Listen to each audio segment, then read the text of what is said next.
The following is a special presentation of Tony Kurre Radio.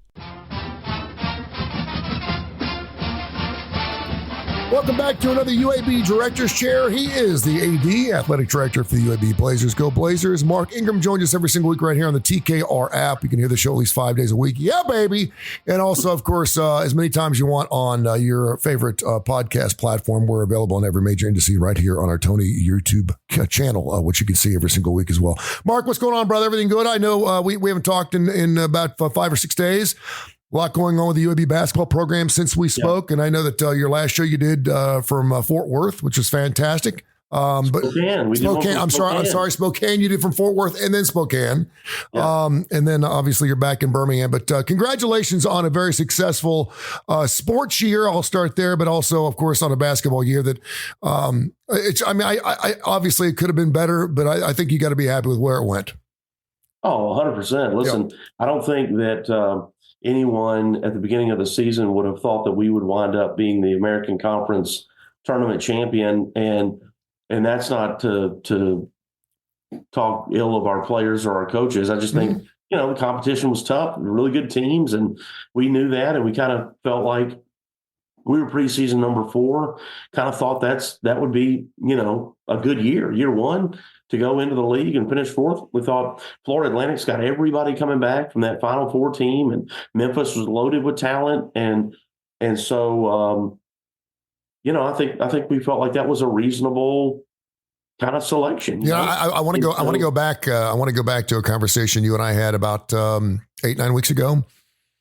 The West Virginia position was opening up, and of course, there was some talk about perhaps Andy taking that gig. We knew he was friends with Bobby Huggins, and you shot that down, and then you told me about a backdoor conversation you had with Coach Kennedy, and he said, "Listen, I like this team. I like this team a lot. I really think this team could grow, and I think this team could do better throughout the year." And that's one thing that Andy's been really good at, particularly obviously the last 3 years or 4 years of the program. He is just you look at early in the year of every program in the last year over the last 4 years and seen how he's grown his program. You can no doubt say that he's one of the best coaches in college basketball right now. And to see what he's did, and certainly in the AAC in the first year, should speak volumes. He was right. He knew something there. Yeah, look, man, Andy has gone to 3 straight conference tournament championship finals, and he's won 2 of them. Yeah, 2 in CUSA and now 1 in the American, and made it to the NIT finals last year. Unfortunately, lost, but. I mean, that's a lot of wins. He's got 101 wins in 4 years, which is a ton. And so we're really fortunate to have Andy. Andy loves Birmingham. He's obviously passionate about UAB and sees what we could become, and really feels like we could become a stable, presence that people really look at and go, "Hey, man, those guys at UAB are really good." And I agree with him. The key now. And you saw Yaxel Lindeborg and Christian Coleman are coming back from this year's team, which is terrific. Because of the transfer portal and really the ability to play and transfer as many times as you want without having to sit out, what you now have is this. All sports are this way. Basketball, sports like basketball, I'd say soccer is this way.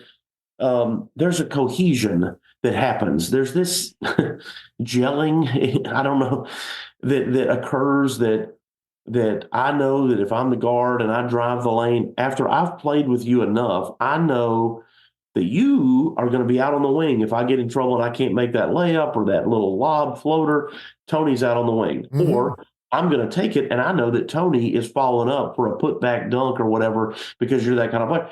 That just takes time. And you can't just put a group of guys together and go, okay, go play, and imagine them and expect them to be, this well-oiled machine. And so we have for at least 2 straight years, and I want to say it's 3, had like 7 or 9 brand new players on the team each year. Yeah. And that's hard, which I think says a lot about why we are maybe not as good at the beginning of the season as we are at the end. And it's also about, Andy's coaching ability, taking the team. Like I said, there's just certain things you can't teach. It just develops over time. And while we are so much better at the end of the season, is we're still getting to know each other at the beginning, but then as we mount through the end of the year, they really start to know each other and trust each other and kind of understand whose role is what. Hey, I'm not the guy that has to score every point every night. Yeah. And there was going into that game in Spokane against San Diego State, a reporter asked him a question and said something like, we had gone 5 straight games and had a different person as our high scorer in each of those 5 games, which is an amazing statistic, I think. Mm-hmm. That is. I mean, it's incredible. I mean, to go 3 games with 3 different scores is amazing. Right. To go 5 is now. Some people may look at that and say, "Well, you don't have a leader, you don't have a guy." No, you may have multiple leaders on the basketball squad, which is fantastic.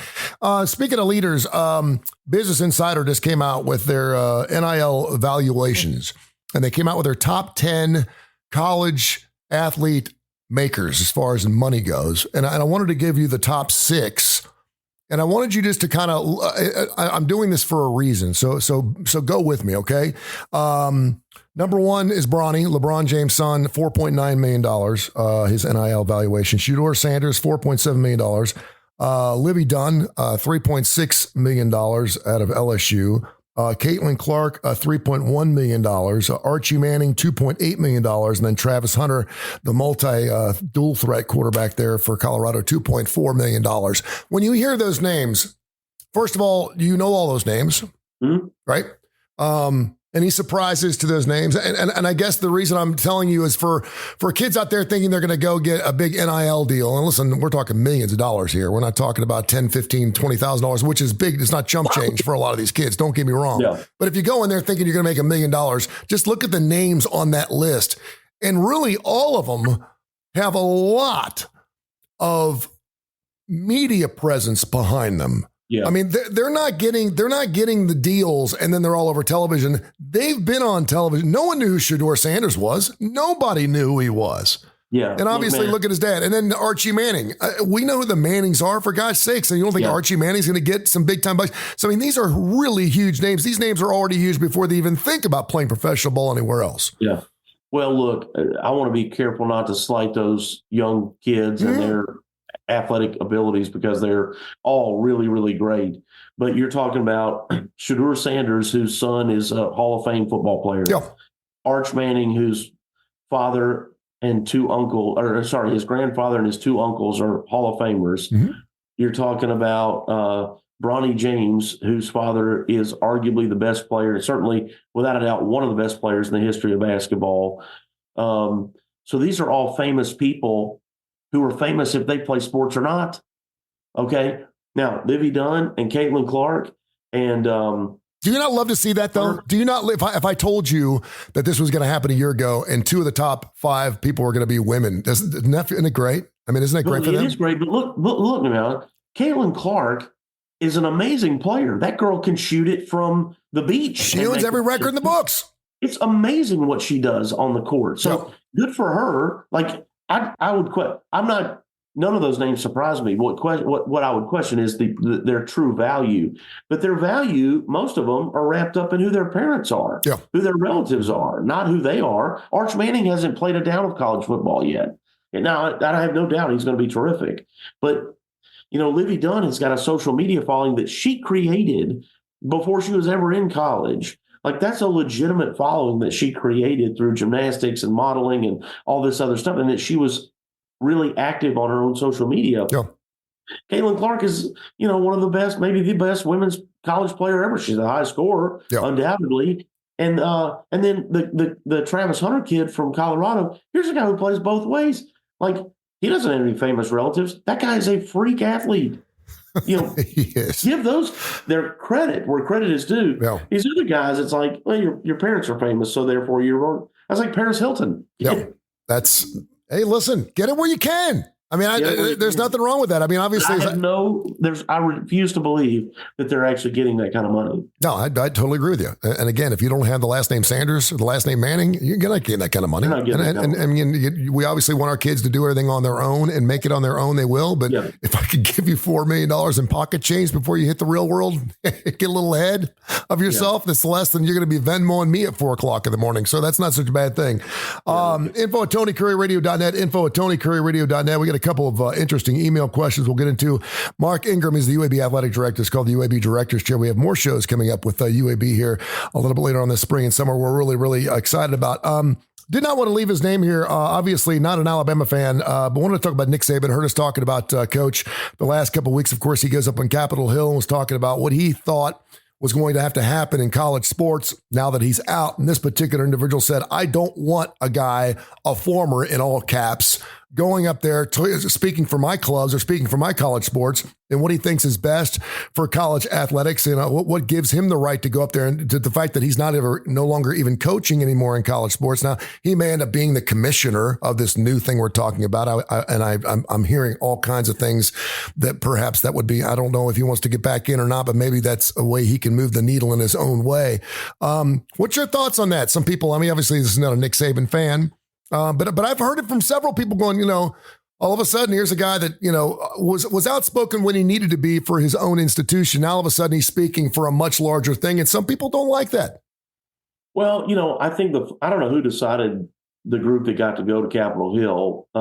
The flaw in it is not taking anybody from the group of 5 schools. There's not one AD or football coach to go and speak on their perspective. And I think that Congress struggles to listen very clearly to a person that's making $12 million a year and in an athletic department that has over $200 million annually to operate, probably not getting a lot of sensitive ears.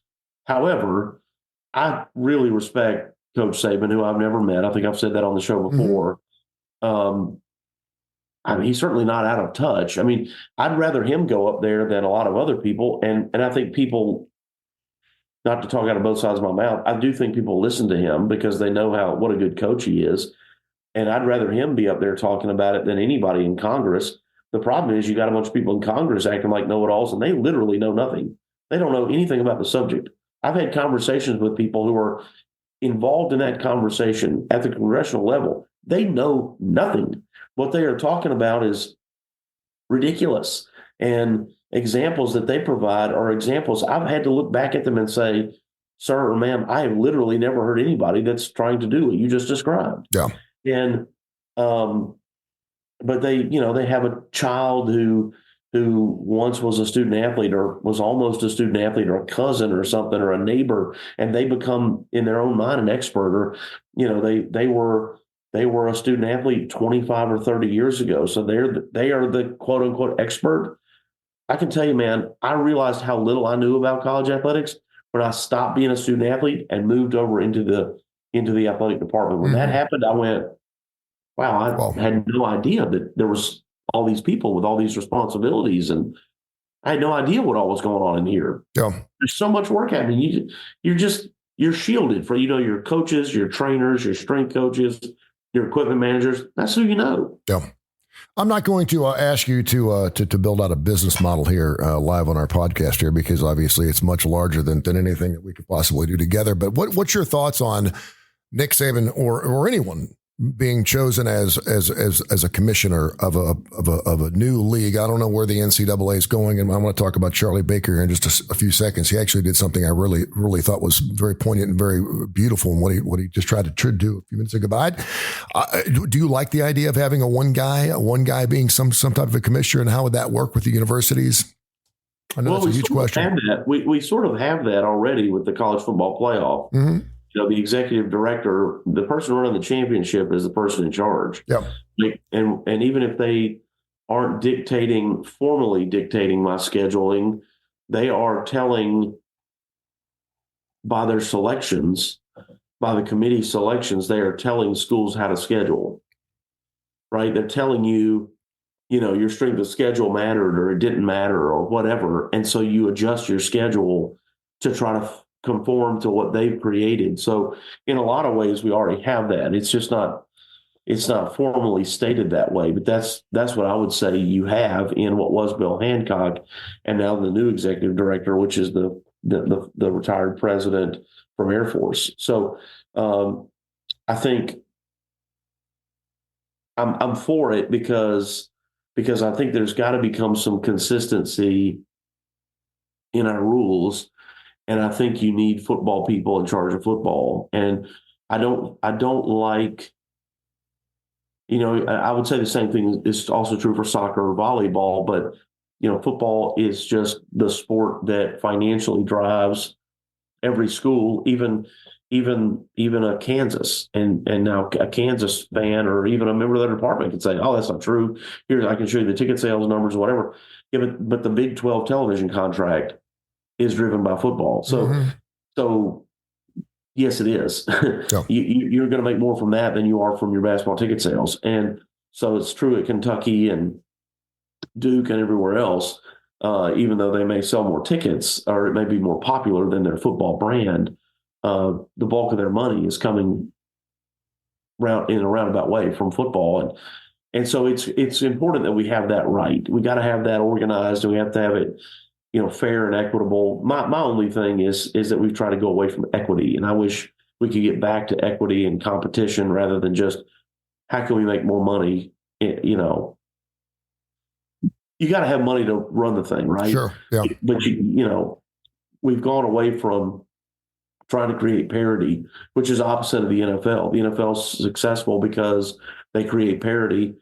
The Super Bowl champion is not rewarded with the number one pick in the draft. Yeah. It's the opposite of that, and they do that to create parity.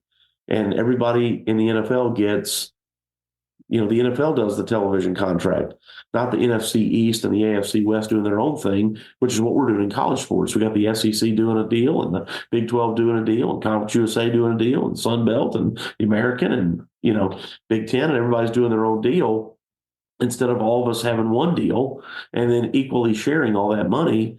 And then it's like, go compete, man. Yeah. No, we've engineered it so that there's a small group of people who have kind of globbed together to create their own deal. The equivalent would be if the LA teams and Dallas and Chicago and New York got together and said, we're going to separate from the NFL. We're going to have our own separate league.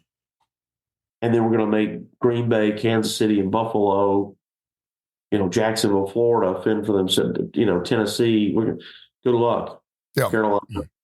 We're going to make them fend for themselves, and they'll be a lower tier. They can do whatever they want to do. Mm-hmm. We're going to go do something more special because we're in bigger markets. Yeah. I mean, that's what's happened with the SEC and the Big Ten right now. I was on a television show, actually my television show called ABC's 3340 Starting Lineup. It's on every Saturday morning from 10:30, 11 o'clock. We had Kip Kiefer, who's my radio partner on TKR, as the executive director of the Birmingham Racecourse and Parimutuel Commission. And we're talking about gambling here in the state of Alabama. And you were talking about this may be the best shot for it to go forward. It appears it's falling apart again. And the one thing they are doing is I think I went through the House first and went through the Senate, or one or the other. And the other one, it flew through, and the other one pulled it back and started pulling everything off, including table games and everything that we know as gambling, including sports gambling. Charlie Baker has taken it a step forward as the head of the NCAA, and is now asking the government and other states, individual states, and obviously you can gamble in every state, I think, but 5 right now, to take prop bets off the board, primarily for college students. And I think it's brilliant. I mean, I love prop bets. I love over-unders, and certainly you can bet on a team over, but a prop bet in this particular case would be any individualized type of bet. It can be anything team-oriented, but you couldn't bet on so-and-so, scoring more than 28.5 points later on tonight in a game, which they have right now if you want to bet offline. What's your thoughts on that? And I thought that was pretty good. It is, and there was a great article that I read where the young man from North Carolina, Baycott, said that he got, I think he said 100 social media messages after there was some prop bet where if he got a certain number of rebounds, these people would have won however much money I guess they wagered. And he fell short by like 1 or 2 rebounds. Well, he's not thinking about that. Man, that guy's just out there playing basketball. But then he gets all these threatening messages from people that bet that were angry with him for not getting as many rebounds as they needed him to get. There's no place for that. Yeah. There's just no place for that. And you get, I have not gotten these, but I'm sure, I know that our players take wagering off the table. I mean, our student athletes get nasty messages from people all the time talking about how bad they played or something. And I'm sure it's gambling related, whether it's a prop bet per se or just the win-loss margin and all that. And the guy drops a pass that would have gone for a touchdown or something like that, or he kicked a field goal or didn't kick a field goal that would have pushed it over or under some threshold. They get that now. So I have no sympathy for the gamblers that win or lose money or don't. I mean, I have zero sympathy for it. These kids are out there just trying to play the game and entertain all of us and perform and have fun and play the game they love. That's on you, man. But I'm all for, if we're going to do it, making those prop bets impermissible. No, I think it's great. And I don't know if it's, there are already 4, I believe, states, Vermont, Ohio, I think is part of that, where they have no prop bets for that main reason. And I've been in Vegas enough to see a guy at 4:00 in the morning. He's got 3 mortgages on his home and he's got another one and he's got his hand in and he needs this 18-year-old to sink this basket to win his bet. And I want to say, you know what, if you're dumb enough to bet your mortgage on an 18-year-old who you don't know was doing 3 hours before tip-off tonight, I mean, that you get what you need. You know, I mean, I don't ever wish bad things on anybody, but that's what you deserve. At least try to bet on some professionals that got some money riding on this thing. Yeah, but so it's kind of funny. And it's kind of strange. All right, let's talk some classic rock. I think I threw this question at you a couple of weeks ago. What's classic rock going to look like in 25 years?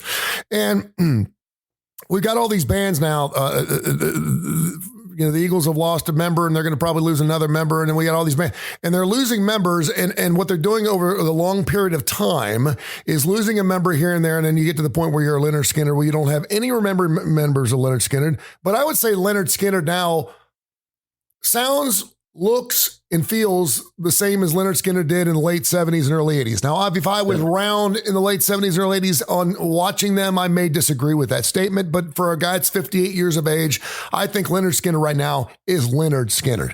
Yeah. If I see 4 25-year-old black kids up there doing moves as the Coasters, which I saw a couple of years ago, and they're called the Coasters because they bought the name out. I don't think that's the Coasters, even though they bought the name out. They're calling themselves the Coasters. You paid for it. You could be whatever you want. So I'm starting to think to myself, ZZ Top, Dusty, Billy, and Frank. You couldn't say ZZ Top without Dusty, Billy, and Frank. Now, obviously, you got a third of that gone. And so we're losing these members, and we're going to lose more and more as we go. And all of a sudden, Pete Townsend has come out late yesterday and said, I think we're going to do a farewell tour, and then I'm going to, quote unquote, crawl off and die. And I wasn't even aware that the Who were still on the road. I didn't know.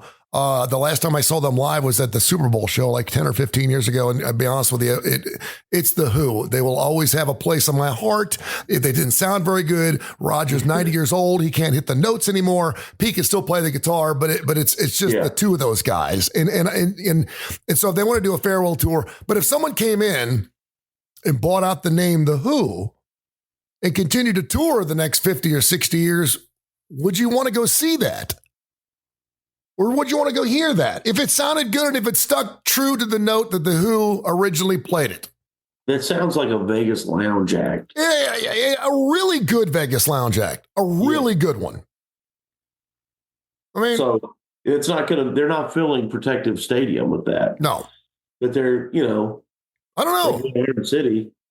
I mean, say if Don Henley dies next week, are people going to stop seeing the Eagles? No. I don't know. I think what I mentioned last week when we talked about this was these tribute bands. And I went to see a Van Halen tribute band. My daughter got me tickets for Christmas a couple of years ago. And I was really kind of excited because I thought, this will be fun and funny. Tony, there were like I don't want to exaggerate. There were like 30 people there. There was like nobody there. And when I walked in, I kept thinking, surely this is going to fill up, right? Were they good? They were great. They were great. Wow. They were great. They had like a 17-year-old kid playing lead guitar. He was phenomenal. The lead singer kind of had this David Lee Roth look and feel if David Lee Roth gained 40 pounds.